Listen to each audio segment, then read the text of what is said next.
En los últimos años, no solo en España, sino en todo el mundo, ha crecido una incapacidad de la sociedad de hablar consigo misma.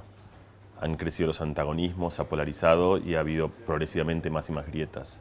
Esto sucede en Estados Unidos con Trump, sucede en Argentina con una grieta política de hace 10 años que parece irreconciliable y prácticamente en todo el mundo. Y no solo pasa en la ideología, sino que pasa además en muchos otros dominios, como por ejemplo la gente que está a favor o en contra de las vacunas. Más y más gente que tiene distintas opiniones deja de hablarse, no encuentra un espacio en el cual puede conversar. Conocemos algunas razones por las cuales esto sucede. Algunas han estado siempre, como por ejemplo lo que se llama el sesgo confirmatorio. El ser humano tiende a creer más aquello que confirma lo que creía que aquello que va en contra de lo que creía, pero esto ha sido así siempre. Lo que ha cambiado ahora esencialmente es la cantidad de información que tenemos, lo cual lleva a lo que se ha hablado tanto de posverdad, de información cierta, falsa, verdadera, no verdadera, pero además algo que es peor todavía, que es una enorme cantidad de hechos parciales verdaderos.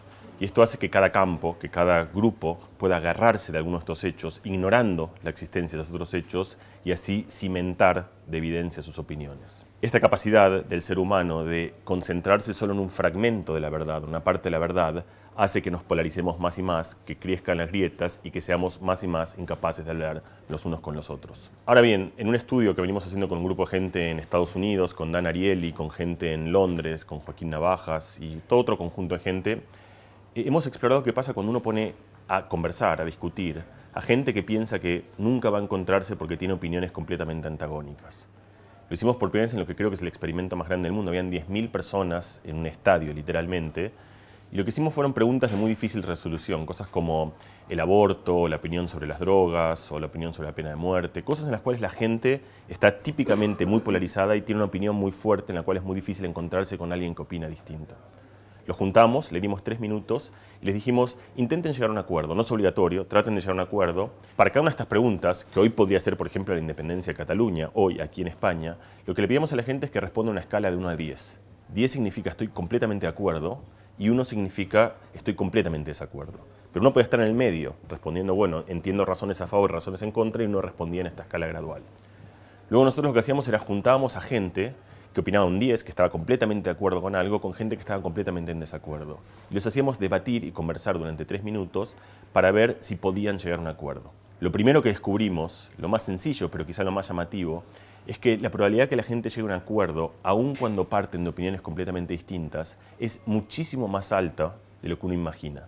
Si uno le hace esta pregunta, uno dice, bueno, junto a uno que esté completamente a favor con uno que esté completamente en desacuerdo, ¿cuál es la probabilidad de que lleguen a algún resumen que sintetice sus opiniones? Nosotros encontramos que los grupos, de vuelta, miles de grupos, no son poquitos, miles de grupos, más o menos entre un 40 y un 50% de grupos que empezaban en preguntas muy difíciles, con posiciones antagónicas, llegaban luego a unos minutos de conversación a un acuerdo o algo que resumía sus opiniones. Es decir, lo que encontramos de alguna manera es que muchas veces quizá no nos metemos en el debate o en la discusión, o en compartir argumentos, primero porque esa oportunidad no existe, y segundo porque quizás somos mucho más escépticos de la capacidad del diálogo, de la capacidad de que hablando podamos ponernos de acuerdo. De cada grupo que juntábamos, en los cuales habían 3 personas, y había uno que estaba muy a favor, uno que estaba muy en contra, en algunos se ponían de acuerdo y en otros no.